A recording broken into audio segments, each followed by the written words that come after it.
बिस्मिल्लाहिर्रहमानिर्रहीम। अस्सलामु अलैकुम वरहमतुल्लाहि वबरकातुहू। उम्मीद करती हूँ आप सब खैरियत से होंगे। स्टूडेंट्स, आज हम कर रहे हैं 9th क्लास एक्सरसाइज 1.3 का क्वेश्चन नंबर 5। तो क्वेश्चन नंबर 5 है हमारे पास, the weather of Lahore was usually warm during the summer of 2024। कि लाहौर का वेदर वार्म होता गया 2024 के समर के दौरान। ठीक है, तो कह रहा है the TV news reported temperature as high as 48 Celsius.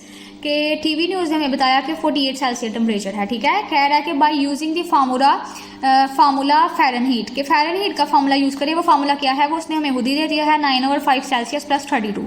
कह रहा है find the temperature as Fahrenheit scale, के ये जो सेल्सियस में सेल्सियस स्केल पे टेम्परेचर दिया गया है, हमने उसको फ़ारेनहीट स्केल पे फाइंड करना है। ठीक है, तो फ़ारेनहीट स्केल पे फाइंड करने के लिए हम फार्मूला में ये जो सेल्सियस स्केल वाली वैल्यू है इसको पुट कर लेते हैं। ठीक है, तो सबसे पहले हम हेडिंग लिख लेते हैं अपनी।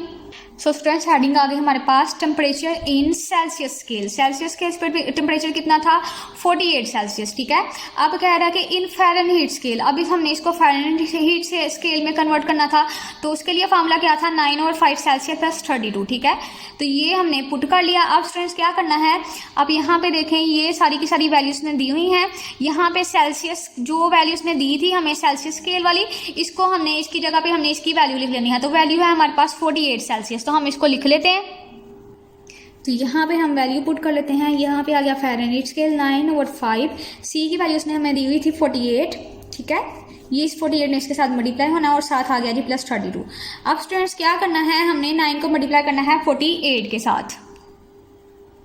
सो स्टूडेंट्स, जब हम 9 को मल्टीप्लाई करते हैं 48 के साथ तो हमारे पास आंसर आता है 432। नीचे आ गया ओवर 5 प्लस आ गया जी 32। ठीक है, अब स्टूडेंट्स क्या करना है, 432 ने 5 के साथ डिवाइड होना है। तो जब हम 432 को डिवाइड करते हैं 5 के साथ तो हमारे पास आंसर आ जाता है 86.4, और अब इसने प्लस होना है 32 के साथ। तो जब हम 86.4 को प्लस करते हैं 32 के साथ तो हमारे पास आंसर आ जाता है 118.4। तो ये था स्टूडेंट्स आप लोगों का आंसर। हमने इसको सेल्सियस स्केल से फ़ारेनहीट स्केल में चेंज कर दिया है। तो ये आगे स्टूडेंट्स आ गए हम क्वेश्चन नंबर 6 की तरफ। तो क्वेश्चन नंबर 6 था हमारे पास, the sum of the ages of the fathers and the son is 72। के फादर और सन की अगर हम एज को सम कर लें यानी प्लस कर लें तो हमारे पास 72 ईयर्स के इक्वल आ जाती है। फिर कह रहा है कि 6 ईयर्स अगो यानी 6 साल पहले। तो जब हम पहले 6 साल करना था, तो जब हम पीछे जाते हैं तो फिर हम माइनस करते हैं। आगे आ गया the father's age was 2 times the age of the son, के 6 साल पहले फादर की जो एज थी ना वो सन की एज के 2 गुना थी, यानी कि सन की एज 2 दफा हो तो फिर फादर की एज बनती थी। अब लास्ट पे कह रहा है what was son's age 60 years ago, के 6 साल पहले सन की एज कितनी थी। तो चलिए बढ़ते हैं हम अपने सवाल की तरफ। क्योंकि स्टूडेंट्स उसने यहाँ पे हमें ना फादर की एज बताई थी ना सन की एज बताई थी, तो हमने लेट कर लिया, यानी हमने फर्स्ट कर लिया सन्स एज वो एक्स के इक्वल फर्स्ट कर ली और फादर्स एज वो वाई के इक्वल कर ली हमने।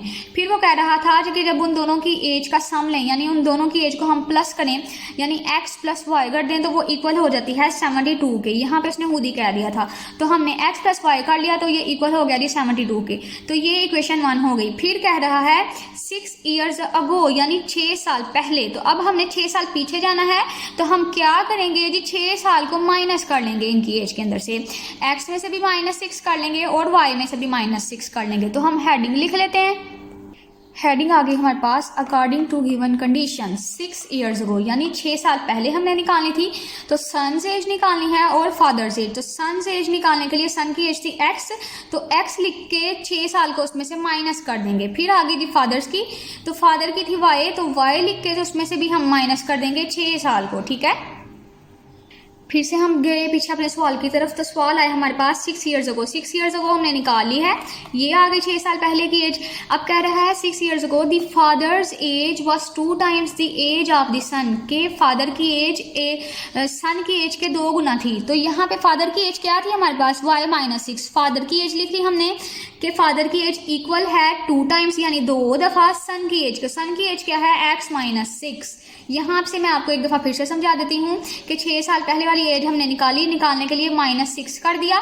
दोनों की एज में से x में से भी -6 कर दिया, y में से भी -6 कर दिया। अब कह रहा है कि 6 साल पहले जो फादर की एज थी ये फादर की एज लिख ली इक्वल है, इक्वल आ गई सन की एज के 2 गुना यानी 2 लिख के तो हमने x -6 कर दिया। ठीक है, तो यहाँ पे हमने लिख लिया। अब स्टूडेंट्स क्या होगा, y माइनस सिक्स वैसे का वैसे आएगा। अब हम इसको मल्टीप्लाई कर लेते हैं।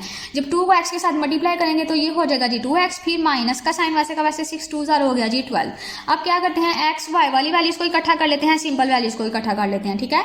तो 2x अपनी जगह पर ही रहेगा, ठीक है। जब y उस साइड पे गया तो ये माइनस y हो गया, फिर माइनस 6 अपनी जगह पे रहा। जब माइनस 12 उस साइड पे गया तो ये माइनस का था, ये यहाँ पे आगे प्लस हो गया, ठीक है।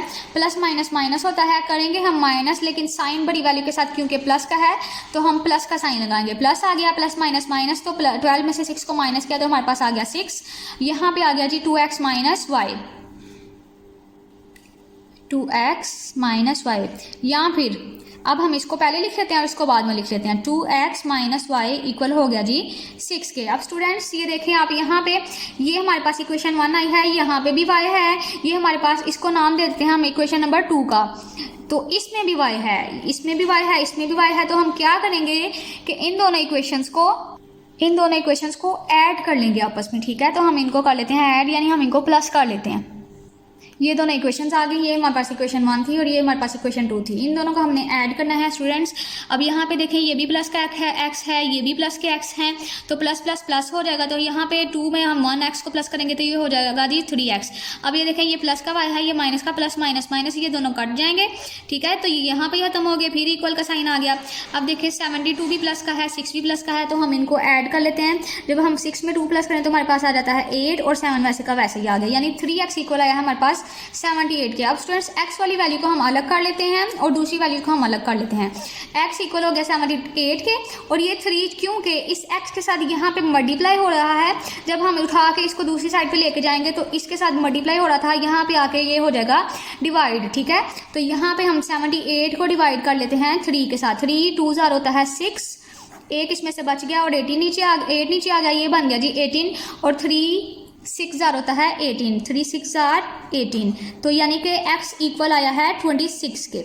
यहाँ पे इसकी कटिंग कर लेते हैं हम, तो x इक्वल आ गया है 26 के। अब x की वैल्यू निकल आई है हमारे पास, यानी कि सन की एज आ गई है। तो चलिए बढ़ते हैं। उसने हमें सवाल में एक और शर्त दी हुई थी, ये देखें क्वेश्चन में उसने क्या कहा था। सन की एज तो हमने निकाली है, लेकिन उसने कहा था कि what was son age 6 years ago, यानी कि सन की एज 6 साल पहले वाली कितनी होगी। 6 साल पहले की एज निकालनी थी हमने सन की। यहाँ पे सन की एज आई है, अब हमने इसको 6 साल पीछे लेके जाना है, ठीक है। तो ये थोड़ा सा हम पीछे आ गए हैं। यहाँ पे देखें आप 6 ईयर्स अगो सन्स एज, सन की एज 6 साल पहले क्या हमने निकाली थी, x माइनस 6, ठीक है। सन की एज हमने निकाली थी x माइनस 6 के इक्वल, क्योंकि अब हमारे पास x भी निकल आया है, तो x की जगह पे हम उसकी वैल्यू पुट करेंगे और उसमें से माइनस कर देंगे हम 6 को, ठीक है। तो यहाँ पे हम अगले पेज पे लिख देते हैं son's age equal to x minus 6। ये 6 ईयर्स अगो यानी कि पीछे की एज है। तो यहाँ पे हमने हेडिंग नोट कर ली 6 ईयर्स अगो, 6 साल पहले सन्स एज। सन की एज हमने क्या निकाली थी, x माइनस 6। अब देखिए स्टूडेंट्स, यहाँ पे जो सन की एज निकली थी हमारे पास वो थी 26, ये हमारे पास सन की एज आई थी। अब हमने 6 साल पहले वाली निकालनी है, तो 6 साल पहले वाली एज ही हमने लिख ली। तो अब हम इस इक्वेशन में हम इसकी वैल्यू पुट कर लेते हैं। x की जगह पे आ जाएगा 26, जो हमने अभी भी निकाला, यानी ये इसकी ताज़ा उम्र है और ये 6 साल पहले की हम निकालने लगे हैं, ठीक है। तो यहाँ पे x की जगह पे आ गया 26, फिर इसको माइनस करेंगे 6 के साथ। तो 26 में जब हम माइनस करेंगे 6 को तो ये हो जाएगा जी 20 आंसर। तो यही थी स्टूडेंट इस क्वेश्चन का आंसर, सन की एज निकल आई जी 20। आई होप आपको क्वेश्चन की समझ आई होगी। अगर क्वेश्चन की समझ आई है तो वीडियो को लाइक करें और चैनल को सब्सक्राइब करें। अल्लाह हाफिज़।